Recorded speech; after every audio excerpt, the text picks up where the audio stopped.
I hope you guys prove me wrong. I'm just saying. Now, I kind of like here, the next one we're going to talk about the Grammys, and I kind of like that they're losing ratings. So I don't like giving them the spotlight here, but we have to talk about this. They were utterly disgusting the other night. They literally recreated riots. They fucking tried to say that the retard, I forget his name, is an Atlanta kid, retired James, retired Thomas. He shot at police with a taser after like fighting and resisting arrest. And they shot and killed him. They basically said that he fucking he surrendered, even though there's video showing him resisting. It was propaganda. They recreated the riots. They called the riots justified. They said they want accomplices, not allies. They basically want more terrorism. It was a homage to terrorism, the Grammys. I mean, that doesn't surprise me, actually, one bit. These rich, famous artist types seem to be a haven for communist trash.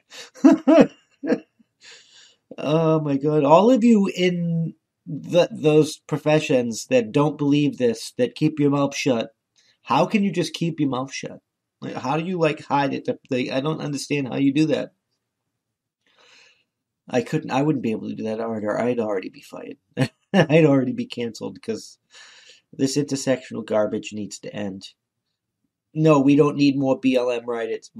BLM losing their support is below 50% after those riots. You're killing innocent people, innocent black people, I might add too. Terrorism is not going to work on me. Even if you justify it, as soon as you become a terrorist, you're the enemy. Sorry, it is what it is. Unless your target is the actual government, you're going to be hard-pressed to find me to justify your acts of terrorism. Treason.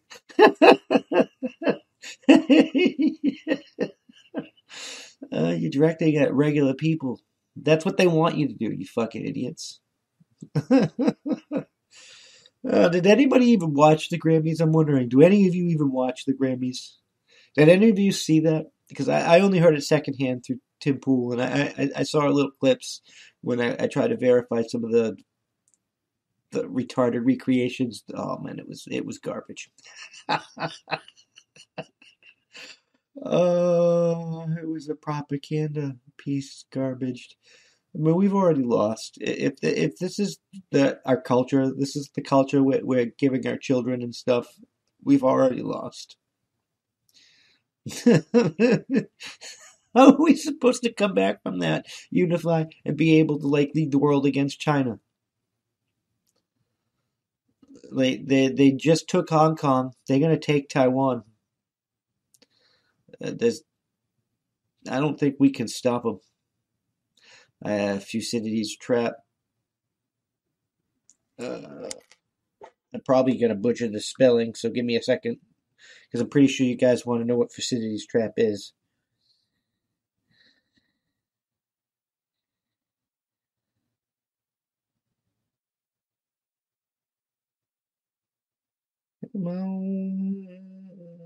Thucydides trap. Sorry. It's basically ancient Greek historian Thucydides has recently made a comeback. He basically said, God, we can't. Where is it? This Harvard political. He was referring to the world's first superpower conflict, the Peloponnesian War. This is not even a freaking good explanation of it, but it basically says that there's no way we can win in a ground war against China. And we're losing the fifth generational war.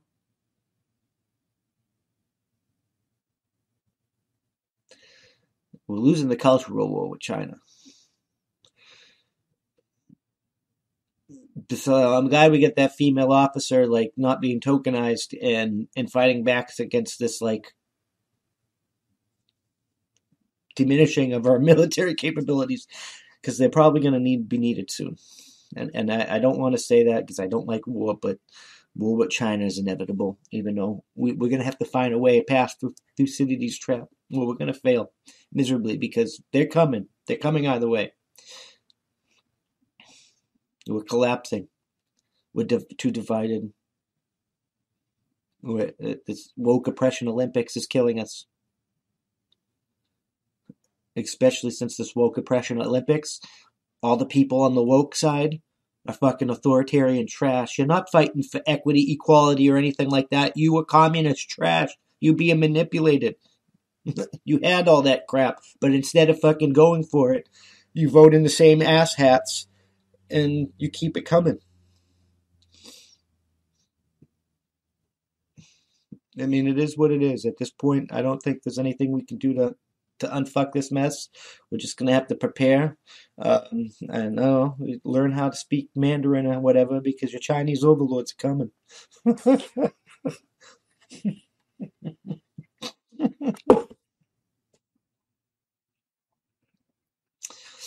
I don't know. I don't know where we go from here because we need to get some cultural like Daily Wire. I support them because they're making the movies and such.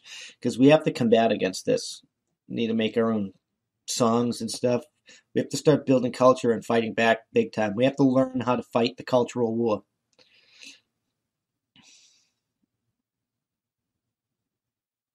Because if we don't start fighting the political and cultural war and only maintain the physical war, we're going to be fucked in the ass. We're already getting fucked in the ass. Our enemies are laughing at us. They have to be. We're a fucking circus. We're a goddamn joke. And that joke is bleeding out into the rest of the world. I know a lot of you like to blame Europeans and all the other stuff for bringing that shit into us, but that's not what's happening here, buddy. It's the other way around. This stuff is originating here and it's filtering out into the other fucking world in our allies countries and it's fucking them in the ass. It's just fucking them in the ass quicker because they don't have the same constitution failsafe that we do, and that failsafe is rapidly eroding. We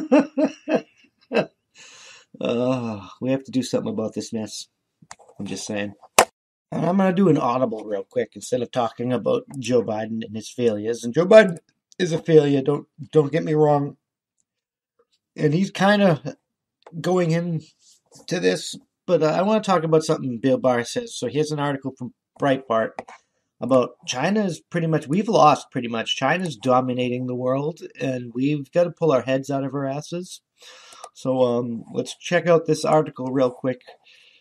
Breitbart News. Bill Barr, while China's dominating the world, America's having a never-ending woke competition, and we truly, truly are. I don't understand. I hate all these little ad things.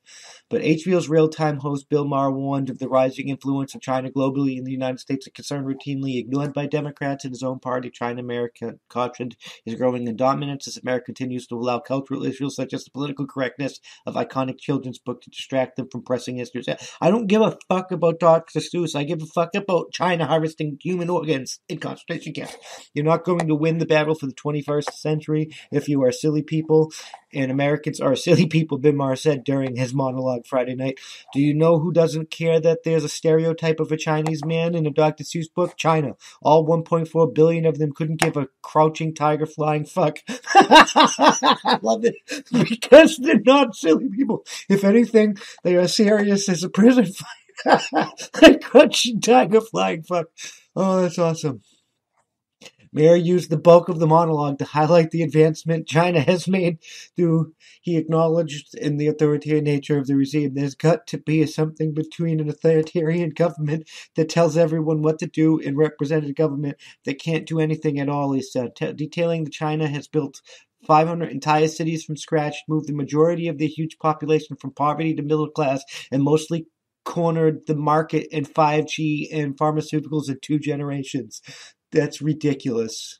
That is fucking yeah, we are fucking lacking in our pimping. In China alone, they have 400,000 kilometers of high-speed rail. America has none. We've been having infrastructure week. We've been having infrastructure week every week since 2009, but we never do anything. Half the country is having a never-ending woke competition deciding whether Mr. Potato Head has a D, and the other half believes we have to stop the lizard people because they're eating babies. We are silly people. He concerned, referring to America as an impacted colon of a country in terms of moving legislation and getting things accomplished. Oh my God, it's so fucking true. We see a problem and we ignore it, lie about it, fight about it, endlessly litigate it, sunset clause it, kick it down the road, and then write a bill where a half-assed solution doesn't kick in for 10 years. Bill Maher says China sees a problem and they fix it. They build a dam, we debate what to rename it. We binge watch, they binge build. He continued, toting that the communist nation did when the coronavirus struck Wuhan, the place of origin, and novel coronavirus. I mean, when you're like slaves, though, it's kind of hard to compare us to that. I don't think we'll ever reach that level of production, even if we weren't a silly people. When COVID hit Wuhan, the city built a quarantine center with 4,000 rooms in 10 days, and they barely had to use it because they quickly arrested the rest of the disease. Mira said they were back. Yeah, it's because they fucking welded people into their homes. They were back to throwing raves in swimming pools while we were stuck at home surfing the dark web for black market charming. We're not losing to China. We've lost. Their returns just haven't all come in yet. They've made robots that check a kid's temperature and got their asses back in school. Most of our kids are still pretending to take Zoom classes while they watch TikTok and their brain cells fully commit ritual suicide. Meanwhile, China has said does not get sidetracked by culture issues that often dominate the establishment media and the political left. That's because they're doing it on purpose. It's China's paying for it. Do you think China's doing that, letting political correctness get in the way of nurturing their best and the brightest? Bill Maher asked, do you think Chinese colleges are offering courses in philosophy of Star Trek, the Scientology of Seinfeld, and surviving the coming zombie apocalypse? Those are real, and so is China. And they are eating their lunch.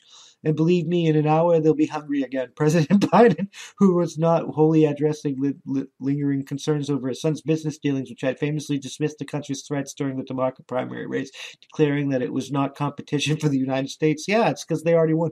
China is going to eat a lunch. Come on, man, Biden said, adding, I mean, you know, they're not bad folks, but guess what? They're not competition for us. However, he changed his tone last month, declaring China will eat our lunch if the U.S. does not specifically tackle infrastructure. They're going to, you know, yeah, it's now you're trying to unfuck it, but it's too late. You fucked it too much. If we don't get moving, they're going to eat our lunch, the president told senators. We just have to step up, and what I like to talk to these folks about, since they are the key committee, is how we begin this. I've laid out what I should be doing by now, whatever. That was fucking garbage. I'm not listening to you, because you've already fucked us in the ass. Biden, you are a fucking travesty. We should have been dealing with this for a while now, and it's going to bite us in the ass. Can we still win? Yeah. Germany was the dominant superpower in World War II, and when we began that war, and we unfucked that real quick by coming together as a country, but I'm not sure we can do that again. So, so while it's possible that we could come together and lead the world against China if when shit hits the fan, I highly doubt it. We're probably going to need help this time, and I don't see people coming to help us. Not after our woke Olympics is killing everything. I mean, it is what it is. I don't see us falling for this. Beijing Biden is basically their puppet, even though now he's starting to talk shit against them. So, I don't know. Maybe the establishment's trying to get us to worry about China now that they've secured their position of power. But I don't think they understand the damage they've done by securing their position of power the way they secured their position of power, because I don't think that the dominoes have been pushed over. I don't think there's no stopping. I think we're going to end up in civil war. Asian hate crimes, we were talking about that. They're on the rise. Hate crimes in general against black, white, yellow, polka dotted, they're all on the rise because of this intersectional bullshit dividing people. This leftist, authoritarian, Marxist cult. We need to start treating them like the enemies. We need to stop doing this fifth generational warfare with our own people. And I hate to say this, but if you're not willing to start punching these people in the throats, they're going to continue to win. And like you have to be like, we have to get to the point where we understand history shows that you have to shoot your way out of this. And if you don't want to shoot your way out of this after it gets worse and you want to end it now, you have to be willing to put your foot down. You have to be willing to punch these Marxists in the throat. And when you see people punching Marxists in the throat, you have to fight the fifth generational urge to like be like,